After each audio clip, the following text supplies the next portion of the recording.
Hello, മുടി കൊഴിച്ചിൽ മാറി മുടിക്ക് നല്ല നീളവും കട്ടിയും വെക്കാൻ ആഗ്രഹിക്കാത്തവർ ആരുമില്ലല്ലേ. എന്നാൽ വലിയ വില കൊടുത്ത് വാങ്ങുന്ന പ്രൊഡക്റ്റുകളുടെ പുറകെ പോകാതെ വീട്ടിൽ തന്നെയുള്ള 2 പവർഫുൾ ഇൻഗ്രീഡിയൻസ് വെച്ചുള്ള ഒരു ഹെയർ പാക്ക് കണ്ടാലോ.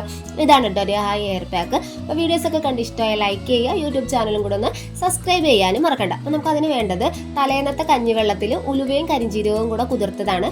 നമ്മുടെ ഉലുവ നമ്മുടെ ഹെയറിന് എത്രത്തോളം ഹെൽപ്ഫുൾ ആണോ അതുപോലെ തന്നെയാണ് കരിഞ്ജീരകവും നല്ല രീതിയിൽ നമ്മുടെ ഹെയറിനെ ഹെൽപ്ഫുൾ ആണ് കേട്ടോ. അപ്പോൾ അതെല്ലാം കൂടെ ഒരു മിക്സി ജാറിൽ എടുക്കുക, എന്നിട്ട് നല്ല രീതിക്കൊന്ന് അരച്ചെടുക്കണം. അപ്പോൾ ഈ അരച്ചെടുത്ത പേസ്റ്റ് അതൊരു തുണിയിലോ കോട്ടൺ തുണിയിലോ തോർത്തോ ഉപയോഗിച്ച് നല്ല രീതിയിലൊന്ന് പിഴിഞ്ഞെടുക്കാൻ വേണ്ടത് ഈ ഒരു കൺസിസ്റ്റൻസിയിൽ. അപ്പോൾ നമുക്ക് ഇനി ഒരു ഇൻഗ്രീഡിയൻസും കൂടെ ഇതിനകത്ത് ചേർക്കാറുണ്ട്, അതാണ് ആവണക്കെണ്ണ കേട്ടോ. അപ്പോൾ ആവണക്കെണ്ണ 1-2 സ്പൂൺ നമ്മൾ ഇതിലേക്ക് ആഡ് ചെയ്ത് നല്ല രീതിയിൽ മിക്സ് ചെയ്തെടുക്കുക. ഒരു 20 മിനിറ്റ് തലയിൽ അപ്ലൈ ചെയ്ത് വെച്ചാൽ മതി. ആഴ്ചയിൽ 2 പ്രാവശ്യം യൂസ് ചെയ്യുക, ബെസ്റ്റ് റിസൾട്ട് കിട്ടും. അപ്പോൾ ഹെയർ പാക്ക് ചെയ്യാൻ മടിയുള്ളവർ ഒരു ഹെയർ ടോണർ ഉണ്ട് ഇതിനെ തന്നെ ബെസ്റ്റ്. അപ്പോൾ ഒന്ന് കമൻറ്റ് ചെയ്താൽ മതി കേട്ടോ ടോണർ.